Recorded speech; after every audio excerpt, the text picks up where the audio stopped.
Hey, it's me, me, the guys with the five eyes that you see. And today, we're going to be talking about black female hypergamy and how it doesn't really make sense to me because it seems just all backwards. Now, why do I think female hypergamy seems to be backwards these days? Well, let me just go back to it. In this country, in the manosphere, we talk about hypergamy, it seems like a lot. Well, not a lot, but we talk about more so as if it's a matter of fact, right? They love to throw out 80% of women, 120% of the men. And 80% of the men want to, well, actually, yeah, like, and basically 80% of the men want, like, all the women, but essentially it's trying to draw that comparison that the top 20% of the men in the country can have 80% of the women, and it basically is saying like what, only 80% of men can get 20% of women? I don't know, but the issues I have with that discussion is it's extremely disingenuous, and it's really an insult to men, because if you really think about it, like, no one ever talks about how stupid that is. Now, I'm not saying it's not natural, because there has to be a hypergamous element to a woman, only because men tend to be stronger. We tend to provide more provisions in a relationship and everything. It's women they're the weaker sex physically, and it seems like spiritually, so they need us, for that kind of protection and to kind of keep themselves calm within their physical and spiritual mind. But these days, if you think about like how much women weigh, the lack of availability, and we're going to talk about black men and women because that's what I focus on, the lack of available black men completely and stuff like that. It's not making any sense. It's not adding up. Because from what I can tell, the amount of women that suit these men, it's just not lining up. Because there's less men than women, and we're more in shape and financially stable than these women. So it doesn't really make any sense to me that we keep saying like this 80-20 rule without really considering maybe we shouldn't look at it as a population thing. Maybe it's a fantasy thing, because they want this quote unquote high top group of men, but because we kind of just allow we're just like, well, that's just the way it is. These women are getting deluded into thinking that most men are doing better than them, because the simple fact of the matter is the average black man is doing better than the average black woman. So they want this 20%. When in reality, they're probably dealing with a lot of dudes. They may not be top 5, 10, 15, 120, but they're dealing with a lot of dudes 20% levels above him. He may be 40%, but compared to you, he might as well be 20 because you're in the 60, 80% range when it comes to most women. It's not like you in the top 20 per yourself. And Kevin Samuels tends to speak about that a lot, and really that's why he's so famous and his content is so popular. But I'm going to get to a couple statistics to kind of round out what I'm trying to get through to you. So we have here from the U.S. Department of Health and Human Services Office of Minority Health. Here is the obesity in African Americans rate right here, right? And this is one of the government statistics you could probably expect to be real, because let's be real, they're not going to really give us no...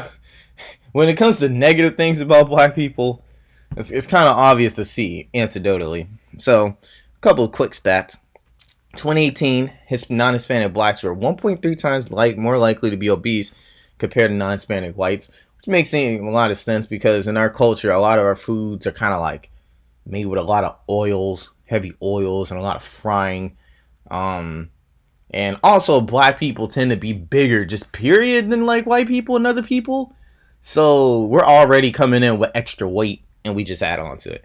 Now check this out here. African American women were 50% more likely to be obese than white women. 2.5 times more likely to be overweight compared to white women. Okay, now look at that. 50% more likely. So a lot of times when we talk about attraction, simple matter of fact is most men are attracted to slimmer women, regardless if the dude is fat or not himself. You know, that's just really how it is. And of course, you can say on the flip side, most fat women do like a slim man. But in general, most of the men, women just like niggas that are bigger than them. That's why they have the whole 6 foot obsession. You could be 6 foot, like you could be a fat dude, right? But if you 6'2", you're gonna tower over that girl. And even if you a little pudgy, you know what I'm saying? You provide like a really huge physical protective aspect, because if you like 250 pounds and you're 6'2", it's really gonna be hard to move you. You know what I'm saying? So most people are not gonna want to pick a fight with you and mess with you.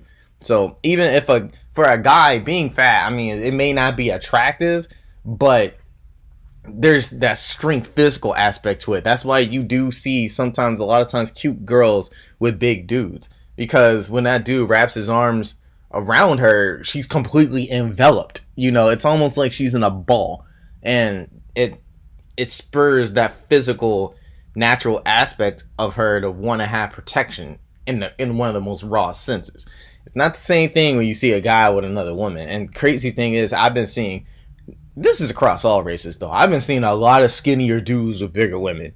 And this is why I don't want to throw it around too much, but I may in the future. I feel like humans are we're either like devolving or we're just turning into something else entirely.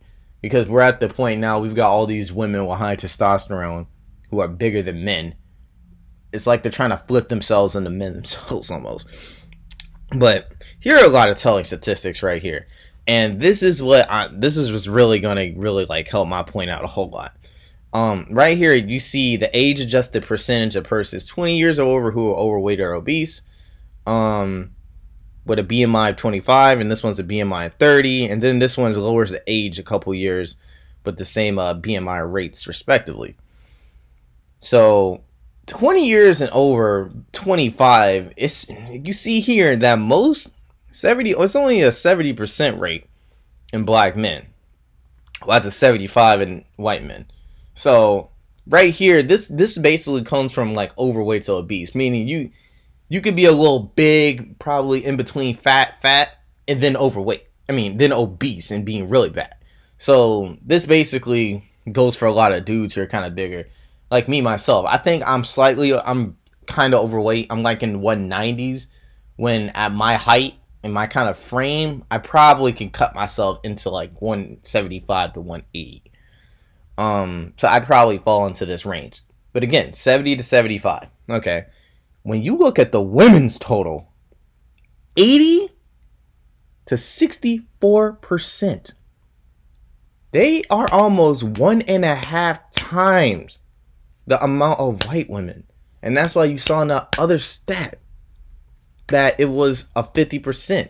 And it messes up our data too, because now basically on average at 20 and a BMI 25 or greater, because of black women, we're on average heavier than white people. But it's just crazy, because this also shows they're heavier than us by 10%.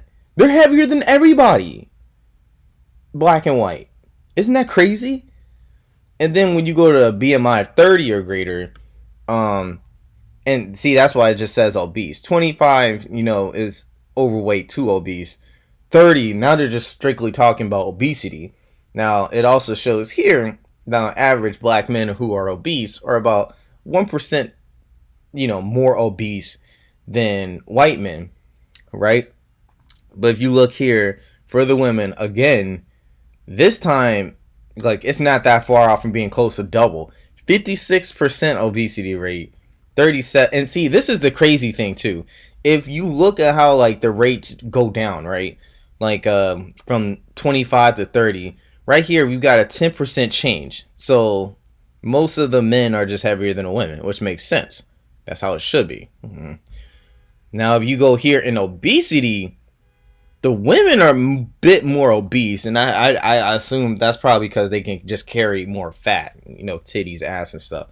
But it's only 0.9% off from being like equal to each other, right? But just look at this.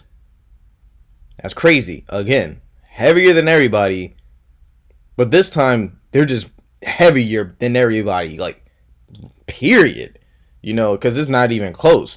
This is actually more farther off than this. This is only 10%. This right here is a 216. This is 18% off. So it gets worse. And now when we go to like the 18-year-olds, kind of trying to lower the age range. This is for overweight but not obese. So this can be just kind of a little bit pudgy to big, but not obese. 34% for men, so 40% for white men. So on average, it seems like most black men are pretty much more in shape than white men. Well, not even in shape. They're just, I say we have better statures. It changes up. 30.9% for black women and 27%. So it's funny, they're still heavier than white women, but this is the first time we're seeing in these statistics that black women are not heavier. And this probably goes into what a lot of people call the wall. So it seems like to me, like, on average, most black women, the older they get, the heavier they get. It's a lot of buildup in there. And then the age-adjusted percentage of persons 18 years of age who were obese at 18. Right? Okay, yeah. 18 and over. 31.2 black men, 31.2. Okay, so white men equal out. Look at this right here, though. See, and 44.2%, 28.7. So, first part of my argument, the average black woman is fatter than the average black man. Now, I know probably some of you have probably kind of already known this, whether it's anecdotally or you've heard the statistics before, but this gives a clear, in-depth look at that. Just not only are black women bigger than men, but the older they get, the bigger they get. And when they get big, like substantially bigger than everyone else. When they're overweight, when they're young and possibly overweight but not obese, they tend to be around same size or smaller than everybody else. But once, after a couple years, and when they're obese, they're just out of it. So that's one thing. Now here, look, we're coming to the income. A lot of black women like saying niggas ain't shit. But if you look at the income ratio, basically, most black men earn around $10,000 more than black women. And if I'm correct in what I'm looking at here, let's see. Typical median black income is 49. It doesn't say 10% or male household or something. I'm not so sure about the percentage, so I'm not going to talk about that because I don't know if that's like the total of our like 45% of black people are married and only 10% of black men are by themselves or whatever. I don't know that total, but I'm just going to pay attention to this dollar amount here. The average black man earns more than the average black woman. Okay? You just look at here with these black income earnings. Even for full-time, year-round workers, Per capita income. And I think this is like the rest of America right here. So we earn less than the rest of America. And the wages are greater in disparity. But that's because white men earn more than everybody. But one thing else I want to go here. Let's see, wages. I know I saw statistics somewhere that was talking about oh, yeah, so look here for black men. They love talking about black women are the most educated group, and they love preaching that education as like a hold over black men. But if you see here, black men from associate degrees, really it doesn't matter what like level of school it is. Like, when we go to school, we still earn more than black women. And you want to know the reason? Now, I gotta say, I studied sociology in school. That's because I was kind of in school for no reason to do. I should have not been in school, and I made the mistake of not investing in Ethereum and Bitcoin. Though that probably would have made it completely worth it, but I didn't. So I can't just talk talk too much out of my ass. But in general, though, most of the black men I went to school with, though, were studying more advanced, bigger things than most of the women I was at school with. Engineering, even you can even say marketing. Marketing, law, all that stuff. Most of the women I knew were probably studying sociology with me, or even worse. I knew someone who was doing English. I mean, at least she became a teacher, but that's really risky for a lot of girls. And I knew one girl. It's ironic. The only other girl I knew that was in the engineering, she dropped out of that. But all the dudes passed. All the dudes eventually got their degrees in that too. So yeah, there's that. And here it was. Educational attainment. Only 9% less men than women even go to college. So it's not like it's that many more black women going to college than black men. Most of us don't go to school because we just go to work. And if you look here, I mean, it's the percentage change between it goes from 9% to 5% when it comes to those who earn a bachelor's degree and higher. It's only 5% more black women even earn bachelor degrees than men. So yeah, you guys are kind of going to school at higher rates, but barely any of you guys are getting more degrees than black men. And black men, we get 19% of us, end up getting a bachelor's degree. But if you look back at this statistic, right, when we get a bachelor's degree only, we on average earn $998 per week, compared to you guys is $897 per week. So we usually earn about $100 more per week than you guys do. Not me, because I'm part-time, but I can afford it. So yeah, so now we've got the black women are more overweight than men, and now we've got black women are more educated, but really that education isn't doing nothing for men. So that's something they use against us a lot, and whatever. Now let's look here. Here's the marital status of most African Americans, and as you can see here, that 32% of men are married, 26, and again, these are up to 2016. So the data is probably going to be a bit different eventually when they re-update it. I hope they update it.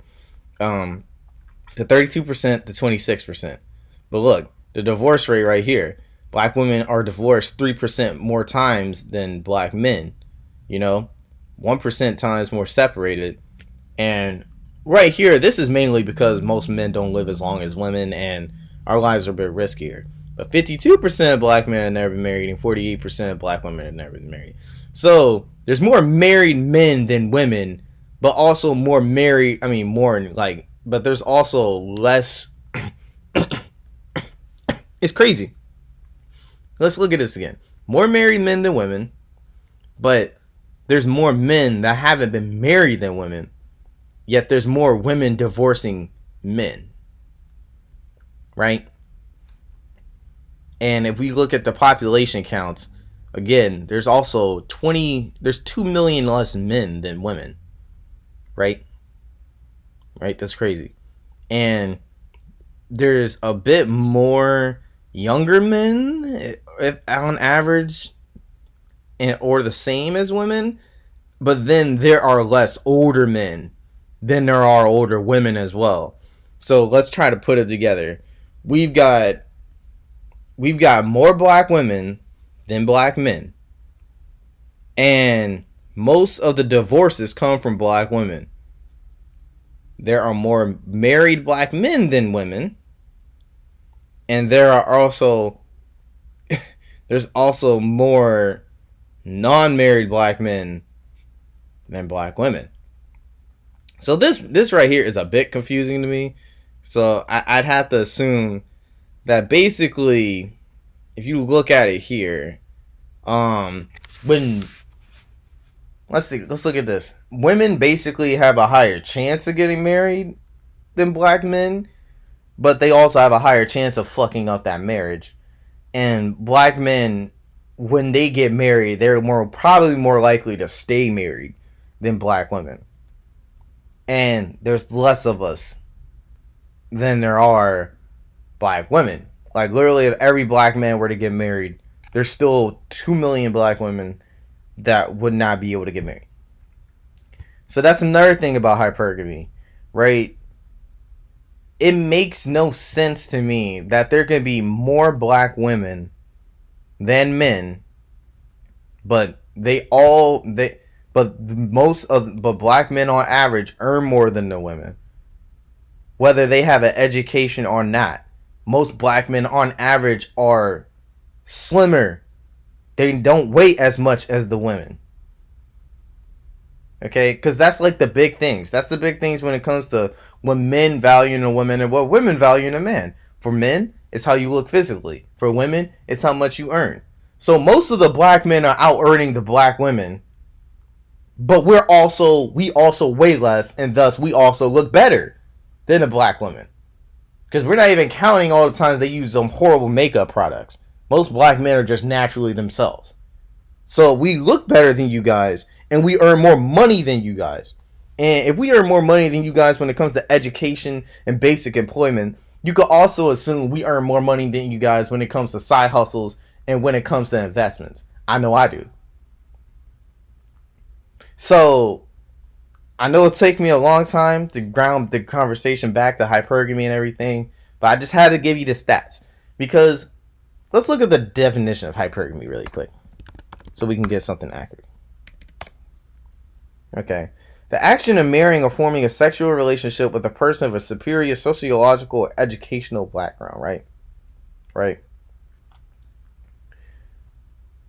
So black women want to practice hypergamy,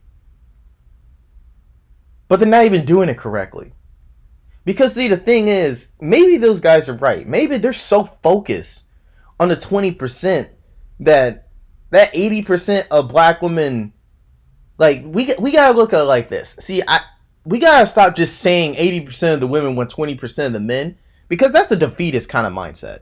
Okay, it may be true, but we need to start saying that 80% of the women aren't worth 80% of the men, because that would make more sense if you guys were at least slimmer than us. Okay, because us earning more, that's a standard for most men all across the board. Most men earn more than most women. So if you talk about economically, then yes, it makes sense for most women to be hypergamous, because if the average man has more money than you, then on average, if you move from one guy to the next, you could probably move up for a guy that makes more and probably settle around there. Black women's issue is, though, they don't accept this fact, though. That's why you see more white women in marriages with more white men, because they understand the fact that the average white man has more money than them, earns more than them. So even if they have a hypergamous nature and would like to have the highest 20%, they also understand that 60% of these dudes earn more than them. So if you get in that top 60, you're probably going to do okay. Because for white men, that bottom 40, that's pretty easy to avoid. Because that's basically lower income to poverty level. For black men, I would say out of 100% of black men, we probably do have like 50%. It's probably 50% for us at lower income to poverty. But again, there's another 50% leg up. 80% of our women should be aiming for 50% of our men. Honestly, I say 80% should probably aim for 60% of us. Like, because at least if you get with a dude who's lower income and you bring your income together and you have no kids and you work, then you can probably bring yourself up to like worker class, lower middle class status then, because you're combining incomes. And most black women don't earn, like, they earn pretty much like 35K around. So that's really around the lower income threshold. But if we keep But you know what? Honestly, I don't want to. I don't want to go back on my own opinions. But that's why, to me, the hypergamous nature of women, to get to my main point, is it's working against women. It's starting to work against women now because they aren't getting it. They're not getting the top 20. They're not even getting the top 40. The way they're acting, they're not getting the top 50 at this point. Or I wouldn't say top 50, the other 50, because that's halfway. They're not even getting the other 50. Because, like, shit, I saw a stat, I can't remember, but it was like over 40 to 50% of black men don't even have a kid, but like 60% of black women do. So most black women are single mothers too, as well. You know, they're out here gaining weight. They're out here getting useless degrees. They're out here having children before they're ready and staying in poverty. And for some reason, they want the top 20% of men, and they're going to ignore the other 80% of men. See, what I don't like about the red pill is they say this and then make it just seem like, and that's just the facts. Like, no, you need to really tell people this is going to destroy them, you know, because this kind of mindset is making women basically self-destruct, you know, and you see it on Kevin Samuel's show. They have kids for no reason. They gain all this weight, and they don't even at least bring more money to the table as a compensance for all. Because let me tell you like this, ladies. If you are overweight with a kid and you manage to get a dude who's doing life well, he don't have to be earning 80, he earning 60K, you should be giving that nigga money regardless. Because you gotta make up. That's the only way you're gonna be able to make up for your kid and for your weight, is with your money. But also you need to work out. But that's another discussion for later. This whole hypergamy thing is de-evolution to me.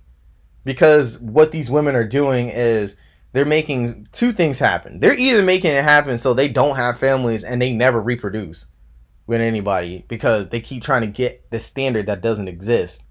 Or they end up reproducing with someone recklessly because they're chasing the standard so hard and they don't really know what it is. All they know is the sociological part of it, the swag part of it. They end up having kids. They don't raise a family. So now their kid is inevitably going to be in a worse position than them. Probably going to be either as smart or less smart. Going to have a lot of nutritional deficiencies, which means physically and mentally he's going to be stunted. It's basically going to be a worse generation than you. And that's where the de-evolution part scales in, because we're having like kids that are mentally and physically, we're deteriorating them. So then eventually when they have kids, it's going to get worse. That's why we see a lot of black people out here acting really dumb, heavily socially. Like, for example, like when you see a lot of black people at a club these days, you know, that urban ghetto kind of black person, the hood rats, all that, because that's really who I'm talking about. They pack up in the club like sardines, standing around doing nothing, and then somehow a nigga gets shot outside the club. Why? It's not even like you guys were moving in the club, but you're moving out the club. Like, you know, it's crazy. And I don't know what this chart is, but I guess basically, oh yeah, this is how like the chart looks, because, you know, it basically states that most of the people at the bottom want everybody. The people at the top are kind of tunnel vision. But see, this is the thing here. This is the thing. Let's say, yeah, this is women and this is men. That's the thing about hypergamy, though. Hypergamy is inherently selfish because it ignores reality. Because those top percent of guys want the top percent of women. And yet it shows here they'll also take the other percent because it's easy. But ideally, they want that top. This is the thing we don't be saying about hypergamy. 80% of women want the top 20% of men, but the top 20% of men don't want 80% of the women. They'll take them for a little bit, but they want that top 20% of women. So, unless women start going from like 80% of women want at least the top 60% of men, you're going to see basically a lot of destroyed families. You're going to see a lowering birth rate.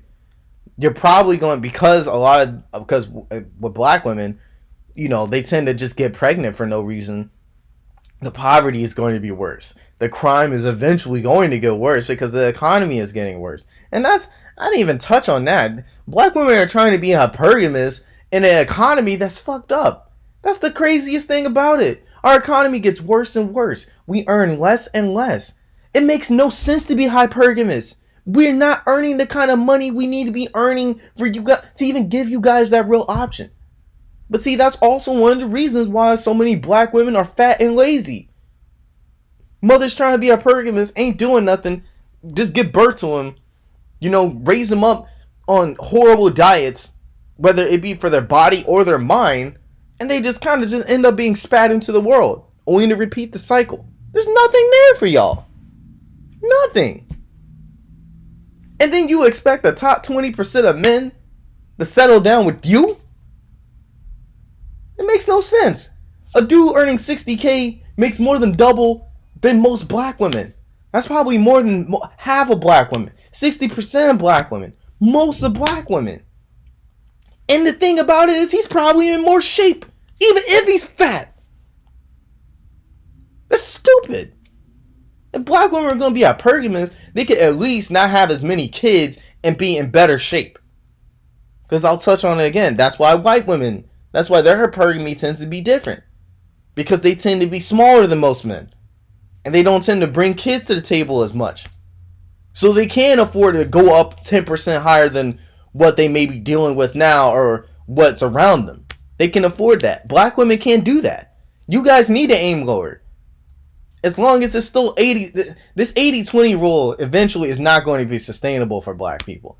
I mean, honestly, with the way our communities are, that's already a bubble in itself. I call it the hood bubble, because you can't in these neighborhoods, there can't consistently be all these children being born into these conditions and then raised to live and adapt and be in these conditions where they're like constantly killing each other and constantly going to jail, yet constantly having kids. It's like for every one dude that dies, it's like 3 to 4 kids come after him. If you see on the news, niggas that be getting shot, they all have children, but it's always like 2 or 3 or 4. And then the women, they just have kids with another dude. It's like eventually that cycle is going to stop, and there's not going to be enough of those dudes around to get all these women pregnant. And we're going to go from seeing a lot of single mothers in the community to no mothers in the community, because most of the men are in jail or dead or they moved on. Then what you going to do about your hypergamy then? Because there's no men around you. And again, black women are the least desired women. They're not going to be able to just go outside and go find us, because they don't even know where we at. They don't even be around those parts. You can't go with the white guys, they don't want you. You can't go with the Asian guys, they really don't want you. Not even the Latina guys, they don't want you. For those guys, you have no choice but to aim down for their bottom 40%. At least with black men, you can aim for the most of the 60%. But for those guys, you have to go down. You have to date down. If you're a black woman from the hood or just with a ghetto mindset, trying to get with another race, you have to go down for they pores, because not even they top 60, not even they top 70 is going to want to take you. So black women's hypergamy is de-evolutionizing us. It's going backwards.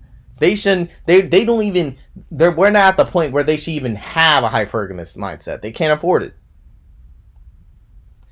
But either ways, that was a pretty long video. Maybe you can consider that a rant. I don't know, but I definitely gotta donate to this site. They gotta really get rid of that though, because that just looks stupid. I think I might donate. See you guys later.